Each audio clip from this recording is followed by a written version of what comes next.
Nous avons ici un problème un peu différent par rapport au projectile. Nous avons une balle de fusil qui est tirée horizontalement à une vitesse de 1000 mètres par seconde. Donc, la balle est tirée à 1,5 m au-dessus du sol, puis on veut savoir à quelle hauteur elle va frapper une cible qui est située à 100 mètres. Donc là, c'est un peu différent. On ne veut pas savoir quelle est la portée, puisque nous savons déjà que la cible est à 100 mètres du fusil. On veut plutôt savoir de combien la balle va descendre sur ces 100 mètres-là. Donc, tout simplement, la balle est tirée horizontalement, mais au fur et à mesure qu'elle va avancer, elle va avancer, elle va avancer. Donc, elle va descendre graduellement. Puis, on veut savoir de combien de centimètres, de combien de mètres elle va être descendue sur son 100 mètres de parcours. Donc là, ici,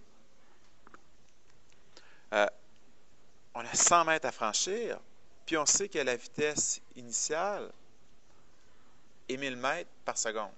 Ça, c'est une vitesse horizontale.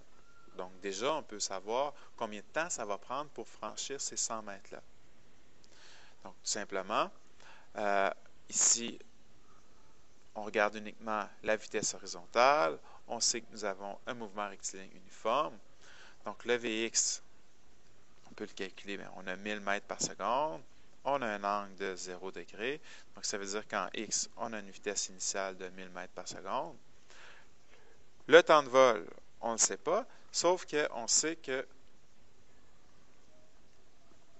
pour trouver le temps de vol, on sait que la cible est à 100 mètres du fusil. Donc là, on peut utiliser delta S est égal à V fois delta T. Donc, on a 100 mètres est égal à 1000 mètres par seconde fois le temps. Donc, on va pouvoir tout simplement trouver que le temps va être égal à 0,1 seconde. Donc, ça va prendre 0,1 seconde pour que la balle puisse atteindre la cible. Donc, ça, c'est ce qui se passe horizontalement. Mouvement rectiligne uniforme, tout simplement. Verticalement, donc en 0,1 seconde, de combien la balle va descendre?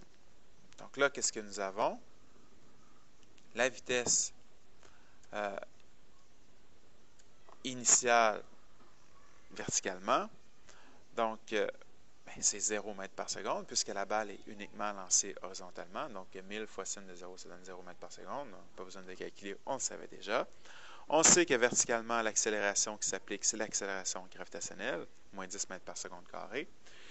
Puis, on veut savoir, finalement, en 0,1 seconde, de combien de centimètres, de combien de mètres la balle va descendre. Ça va être quoi le delta S que la balle va subir si elle est en chute libre pendant 0,1 seconde? Donc, la formule qu'on peut utiliser, delta S est égal à VI fois delta T plus 1/2 A fois delta T au carré. Donc, ici, vitesse initiale en Y, c'est 0 fois le temps, ça va donner 0.